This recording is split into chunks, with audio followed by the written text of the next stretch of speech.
शहर से काफी दूर पहाड़ियों के पास एक पुरानी हवेली थी। रात होते ही उसकी सबसे ऊपर वाली खिड़की में लाल रंग की एक बत्ती जल उठती थी। गांव वाले कहते थे, जिस रात वो बत्ती दिख जाए समझ लो किसी की किस्मत बदलने वाली है या किसी की जिंदगी खत्म होने वाली है। राहुल एक फोटोग्राफर था।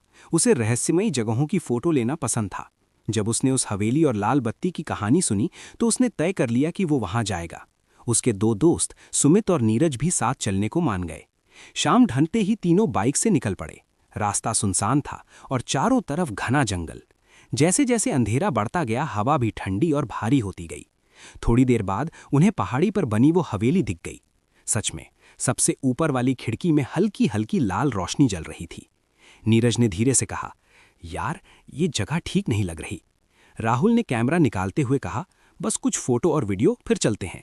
जैसे ही वे गेट के पास पहुंचे उन्हें लगा किसी ने अंदर से ताला खोलने की आवाज की हो। गेट अपने आप चर्र की आवाज के साथ खुल गया। हवेली के अंदर घुसते ही उन्हें अजीब सी सीलन और ठंडक महसूस हुई। दीवारों पर जाले लगे थे और फर्श पर धूल की मोटी परत। अचानक कहीं दूर से घंटी बजने की आवाज आई। टिन टिन टिन। सुमित घबरा गया। ये घंटी यहां कौन बजा रहा है? तीनों धीरे धीरे उस आवाज की तरफ बढ़े।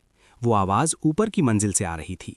सीढ़ियां चढ़ते वक्त राहुल ने देखा कि दीवार पर लगे एक पुराने शीशे में उनकी परछाइयां कुछ अजीब लग रही थीं, जैसे उनके पीछे कोई और भी खड़ा हो। लेकिन जब उसने पीछे मुड़कर देखा वहां कोई नहीं था। ऊपर पहुंचकर उन्होंने एक लंबा गलियारा देखा। गलियारे के आखिर में वही कमरा था जहां से लाल रोशनी आ रही थी। जैसे ही वे उस कमरे के पास पहुंचे दरवाजा अपने आप धीरे से खुल गया।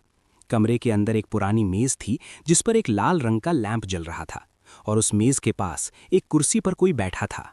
वो एक बूढ़ी औरत थी। उसके बाल पूरी तरह सफेद थे और आंखें बिल्कुल काली। उसने बिना उनकी तरफ देखे कहा, तुम लोग बहुत देर से आने वाले थे। राहुल ने हिम्मत करके पूछा, आप कौन हैं? बूढ़ी औरत ने धीरे से सिर उठाया। उसकी आंखों में कोई पुतली नहीं थी, बस काला अंधेरा। मैं इस हवेली की रखवाली करती हूं और ये बत्ती उन लोगों के लिए जलती है जो यहां रुकने वाले हैं। नीरज पीछे हटने लगा। नहीं, हम तो बस देखने आए थे। औरत हंसी। उसकी हंसी में अजीब सी खरखराहट थी।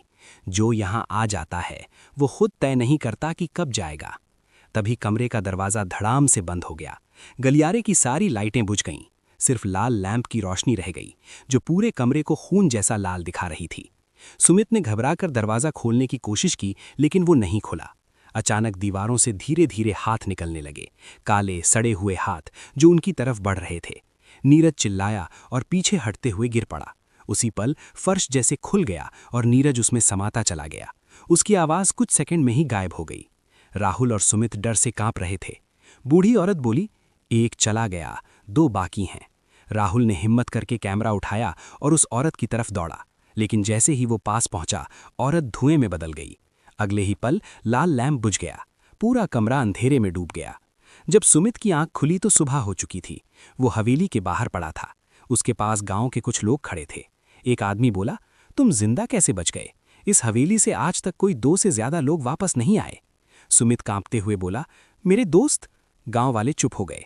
सुमित समझ गया, राहुल और नीरज अब कभी वापस नहीं आएंगे। और आज भी हर रात उस हवेली की सबसे ऊपर वाली खिड़की में लाल बत्ती जल उठती है।